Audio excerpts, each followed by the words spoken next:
আসসালামু আলাইকুম। Hello everyone, Halima blog থেকে আমি হালিমা আপনাদেরকে আরেকটি নতুন ভিডিওতে ওয়েলকাম জানাচ্ছি।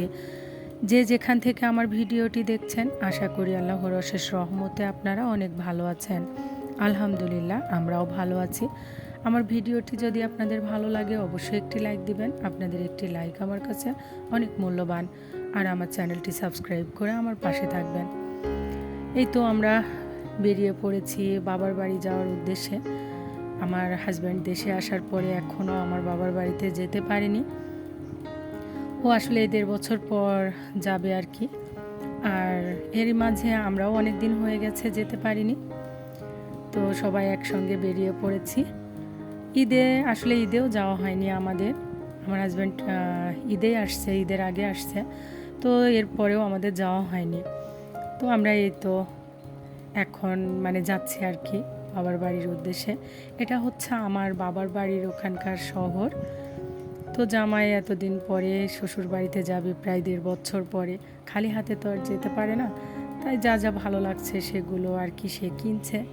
আর আমিও পেছন দিক থেকে ভিডিও করে রাখছি, দেখি জামাই কি কি কেনে। তো আর কি মজা করলাম। সব জামাইরাই শ্বশুর বাড়িতে যেতে গেলে অনেক কিছু কেনে। তো আসলে বাবা মায়ের কাছে যাওয়ার জন্য সব মেয়েরই এমন লাগে, সবারই আনন্দ লাগে যে সব মেয়েই ভাবে যে কখন যাব।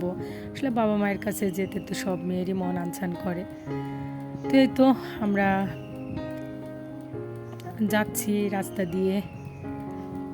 আসলে সব যানবাহনেই যাওয়া যায় আর কি, যেটা রিল্যাক্স মনে হয় সেটাতেই যেতে ভালো লাগে। তো আমাদের যেতে যেতে অবশ্য বিকেল হয়ে গেছিল। বিকেল বলতে সন্ধ্যার একটু আগে আর কি। দেখছেন রাস্তার পাশে বিশাল বড় একটা গাছ। তো এই আর কি যাচ্ছি, আর আমরা 3 জন গল্প করতে করতে যাচ্ছি। আসলে আমি, আমার ছেলে আর আমার হাজব্যান্ড, 3 জন, আমরা 3 জনে যাচ্ছি। ফাইনালি চলে এসেছি বাবার বাড়িতে। এই তো বাড়িতে প্রবেশ করেই দেখছি ভাইয়ের বউ পিঠা বানাচ্ছে আর আমার মা পাশে বসে আছে। আসলে জামাই যাচ্ছে এতদিন পরে, জামাই বলে কথা, তাই কি কি আয়োজন, আসলে অনেক আয়োজনই করে ফেলছে এরই মাঝে।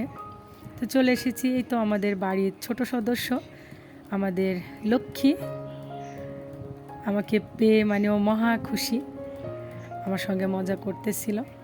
তো আসলে অনেক দুষ্টু আমাদের বাড়ির ছোট সদস্য, আমার ভাইয়ের মেয়ে, আমার ছোট ভাইয়ের মেয়ে। এদিকে আমার মা দেখলাম রাতের খাবার রেডি করছে। আসলে জার্নি করে গিয়ে তেমন খাওয়া তো যায় না, তারপরেও তো খেতে হয়। তো রাত্রের খাবার টাবার খেয়ে তো আমরা অনেক রাত গল্প আড্ডা করলাম।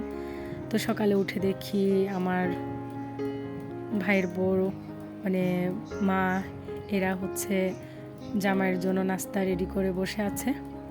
আর এই যে আমার ভাইয়ের ছেলে 2টা পোষা পাখি বারান্দার গ্রিল ধরে ওরা বসে আছে, ওদেরকেও ক্যামেরা বন্দি করে নিলাম। আজকের ভিডিওটি এ পর্যন্তই। আল্লাহ হাফেজ।